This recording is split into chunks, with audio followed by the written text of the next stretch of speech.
Kemudian wasiat yang ke-10, kata penulis di sini membawakan ayat 153, wa anna hadza siratal mustaqim fattabi'u.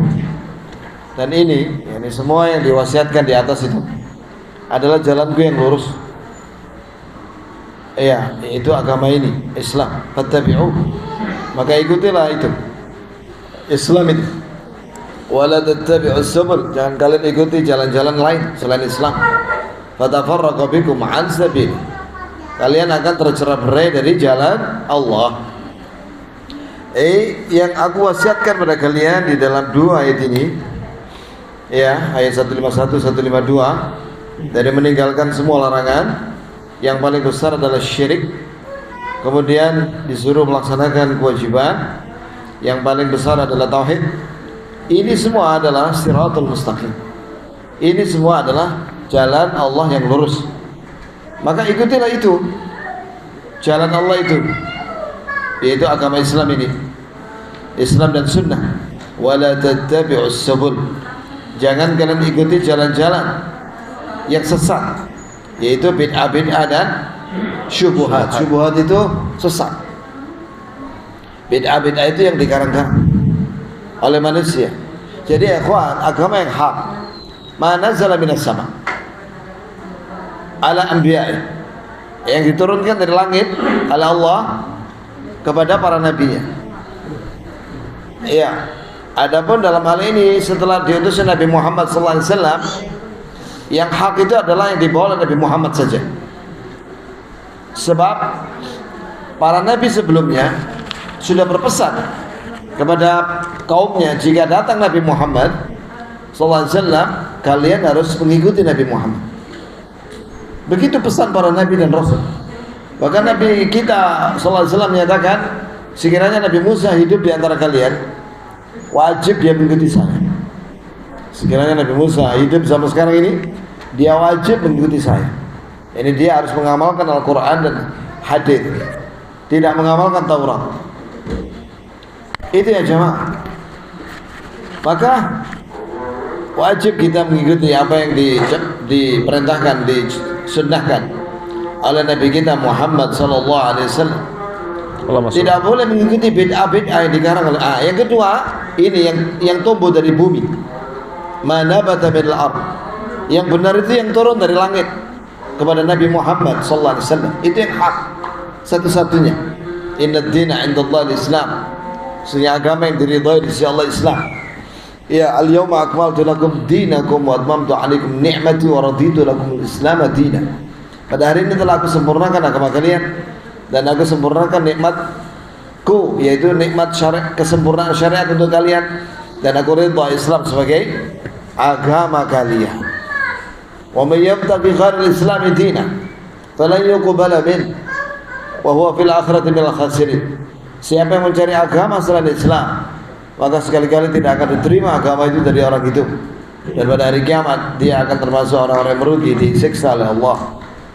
Ya, ini sebagai bantahan terhadap orang-orang liberal yang mengatakan bahwa Yahudi wa Nasara itu sama dengan Islam, semuanya akan masuk surga. Sekarang ini banyak yang seperti itu. La katharahumullah, semoga Allah tidak memperbanyak jumlah mereka. Kaum zindik, zanadiqah, kaum murtad yang menyamakan Islam dengan Yahudi wa Nasara, bahkan dengan semua agama. Iya, itu mereka orang-orang yang murtad dari agama Islam, karena mereka tidak mengkafirkan Yahudi wa Nasara, padahal Allah mengkafirkan mereka. Laqad kafara alladziina qalu innallaha thalithu thalatha.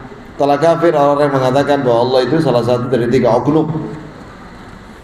Ya, jadi agama yang kedua yaitu yang batil, yaitu yang tumbuh dari bumi, yang dikarang-karang oleh manusia.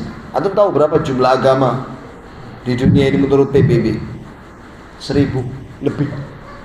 1000 lebih. 1000, hampir mendekati 1100 keyakinan agama di dunia. Yang benar cuma satu, yaitu dari atas, dari langit yang Allah turunkan ke Nabi.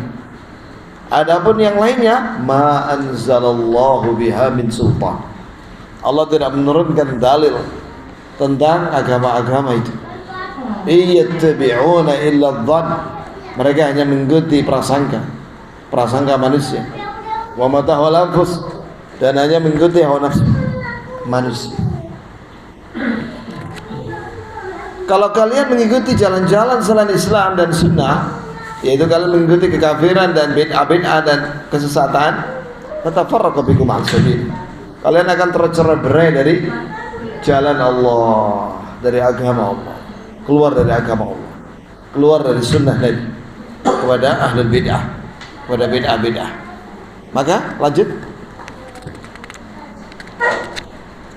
ثم قال حفظه الله تعالى مناسبة الآيات للباب أن الله سبحانه ذكر فيها جملا من المحرمات ابتدأها بالنهي عن الشرك، والنهي عنه يستدعي الأمر بالتوحيد بالاقتداء، فدل ذلك على أن التوحيد أوجب الواجبات وأن الشرك أعظم المحرمات. Benar apa kata Syekh Shalih Fauzan ya Pak? 3 ayat ini ya berkaitan dengan bahwa Allah Subhanahu wa taala dalam surat Al-An'am 151 153 menyampaikan tentang, berwasiat tentang perkara-perkara yang diharamkan. Yang pertama disebut adalah syirik. Iya, berarti ini yang paling gede, larangan yang paling gede. Dan larangan dari syirik berarti terkandung perintah agar kita bertauhid. Iya, dan ini menunjukkan bahwa tauhid merupakan kewajiban yang paling wajib, dan syirik merupakan haram yang paling besar. Alhamdulillah sampai detik ini kita komitmen dengan ini, bahwa kita komitmen di atas tauhid, mengharapkan ridha Allah, dan kita menjauhi syirik dengan segala macamnya. Kita hidup ini untuk Allah sampai kita wafat insyaallah biidznillah, dengan bi'aunillah, dengan pertolongan dari Allah, kita konsisten di atas tauhid dan sunnah Nabi Muhammad sallallahu alaihi wasallam. Ma yustafadu min al-ayat? Ma yustafadu min al-ayah al-ula anna asy-syirka a'zamul muharramat wa anna tauhida awjabul wajibat. Bacanya agak cepat ya. Atsaniyah idhamu haqqil walidain, wa tsalitsah tahrimu qatl an-nafs bighairi haqqin la siyama idza kana al-maqtulu min dzawil qurba. Ar-rabi'ah tahrimu akli malil yatim wa masyru'iyatul amali ala islahih. الخامسة وجوب العدل في الأقوال والأفعال على القريب والبعيد. السادسة وجوب الوفاء بالعهد. السابعة وجوب إتباع دين الإسلام وترك ما عداه. الثامنة أن التحليل والتحريم حق لله. Ada 8 faedah disebut di sini oleh penulis. Yang pertama, bahwa syirik merupakan yang diharamkan yang paling besar atau dosa yang paling gede, dan tauhid merupakan kewajiban yang paling wajib. 2, besarnya hak kedua orang tua, sehingga Allah menyebut agar kita berbuat baik sama orang tua, yang itu merupakan haknya kedua orang tua setelah larangan apa? Syirik, setelah perintah tauhid. Yang ketiga, haram membunuh jiwa tanpa hak. Pokoknya haram membunuh jiwa tanpa hak, kecuali yang diizinkan. Berarti itu hak. Ya, seperti menyembelih hewan ternak, bismillah, Allah Akbar, untuk dimakan, untuk dikorbankan, itu boleh.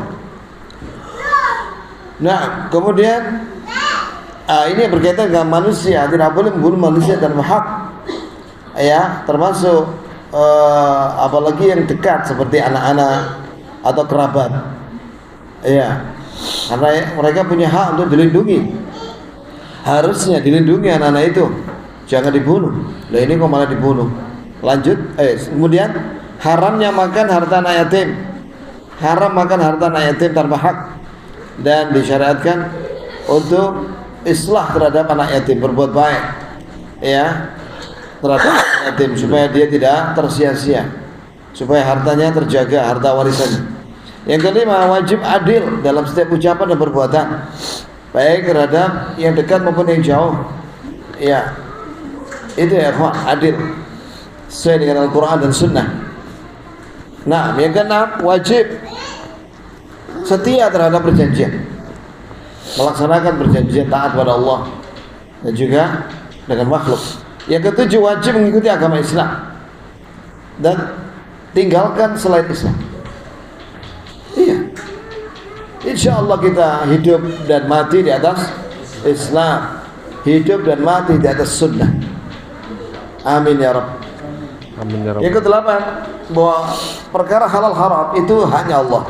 Lanjut perkataan Ibnu Mas'ud. ثم قال رحمه الله تعالى قال ابن مسعود رضي الله عنه من أراد أن ينظر إلى وصية محمد صلى الله عليه وسلم التي علي خاتمه فليقرأ قوله تعالى قل تعالوا أتل ما حرم ربكم عليكم إلى قوله تعالى وأن هذا صراطي مستقيما فاتبعوه الآية. Ibnu Mas'ud. قال الشارح حفظه الله تعالى ابن مسعود هو عبد الله ابن مسعود ابن غافل ابن حبيب الهذلي صحابي جليل من السابقين الأولين من كبار علماء الصحابة لازم النبي صلى الله عليه وسلم لازم النبي صلى الله عليه وسلم وتوفي سنة 32 وصية Hijriyah. Al-Hijriyah. Ayo, nah. Wasiyah Kalau ada al berarti al-hijri. Kalau nggak pakai alif lam, hijriyah. Barakallah. Assalamualaikum. Wasiyah hiya al-amru al-muakkadu al-muqarraru. Khatamuhu al-khatam bi fathi ta wa kasriha wa khatamtu 'ala al-kitabi bi ma'na taba'tu.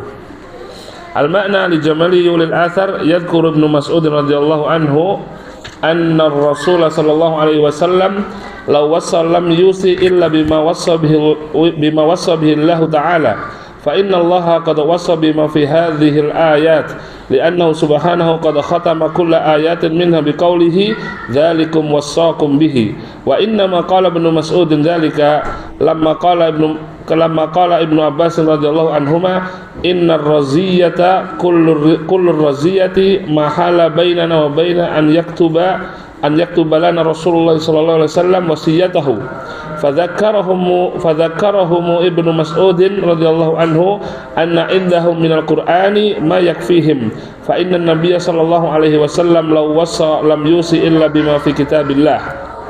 Munasabatu hadzal athar lil bab bayanu anna ma dzukira fi hadhil ayati kama huwa wasiyatullahi fa huwa wasiyatu rasulih sallallahu alaihi wasallam lianna rasulullah sallallahu alaihi wasallam yusi bima awsallahu bihi wa ma yustafadu min qawli Ibnu Mas'ud al-ula ahamiyatu hadhil wasaya al-ashr الثانية أن الرسول صلى الله عليه وسلم يوصي بما أوصى به الله فكل وصية لله فهي وصية لرسوله صلى الله عليه وسلم.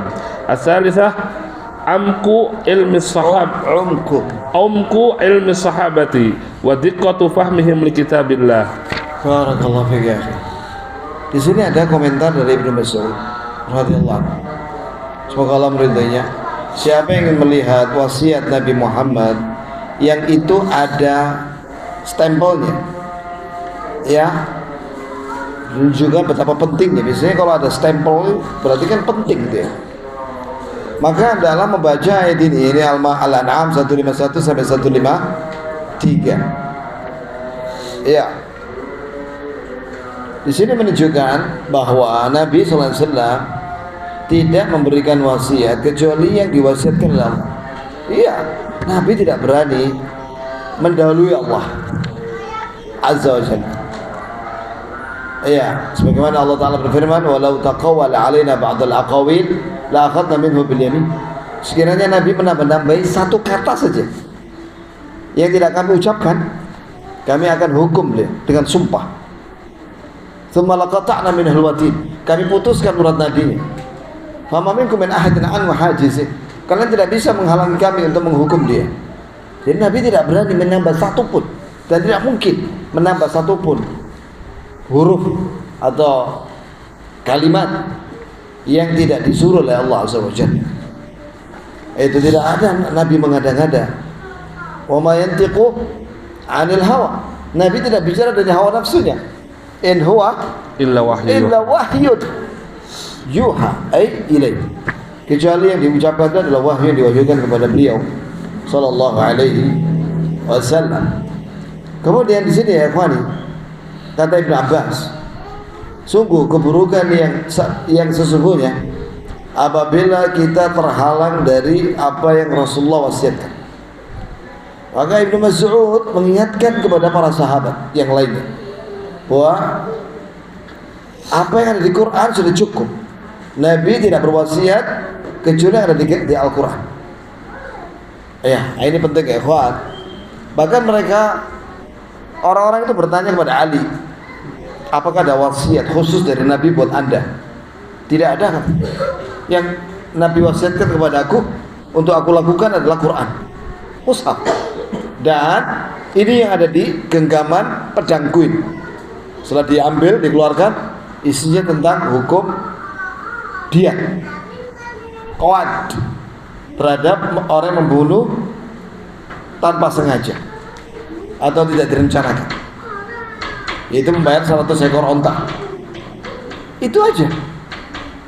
Ya, tidak ada wasiat dari Rasulullah bahwa dia berwasiat bahwa yang jadi pemimpin sepeninggalku adalah Ali. Enggak ada. Ali sudah menerangkan radhiyallahu. Tidak ada wasiat itu. Yang ada cuma Quran. Kita diwasiatkan oleh Nabi untuk mengamalkan Quran. Sebagaimana sabda Rasulullah sallallahu alaihi wasallam, "Taraktu fikum amrayn lan tadillu in tamassaktum bihima kitabullah wa sunnati." Aku tinggalkan untuk kalian dua hal. Tidak akan sesat kalian jika berpegang dengan dua hal itu, yaitu apa? Al-Quran dan sunnahku, hadis. Itu sudah wasiat Nabi. Nah, orang Syiah itu ya Allah, orang Syiah miskin mereka ta'assub dengan Ahlul Bait, ya, sampai berlebihan. Akhirnya apa? Ngarang-ngarang wasiat. Oh, yang benar itu Nabi berwasiat pada Ali. Itu dari mana coba? Ngarang-ngarang sendiri mereka. Oh, bukan hanya itu. Itu sampai hari ini sudah sekolah S3 ya, hadis dari kalangan habaib. Itu masih dia membicarakan menjelek-jelekan Muawiyah. Padahal Ahlussunnah memuliakan Muawiyah dan semua para sahabat. Maka faedah daripada perkataan Ibnu Mas'ud, pentingnya 10 wasiat ini, ya, dan juga Rasulullah tidak berwasiat kecuali yang Allah berwasiat dengannya, dan semua yang wasiat dari Allah itu juga diwasiatkan oleh Rasulullah. Dan di sini menunjukkan betapa dalamnya ilmu para sahabat dan betapa dalamnya pemahaman mereka terhadap kitabullah. Dengan demikian selesai sudah pembahasan pada malam ini. Nggak apa-apa, sedikit tapi diridhoi oleh Allah dan diberkahi, ya. Mudah-mudahan kita bisa mengamalkannya dan Allah menolong kita untuk mengamalkannya. Amin. Subhanakallahumma wa bihamdik, asyhadu an la ilaha illa anta, astaghfiruka wa atubu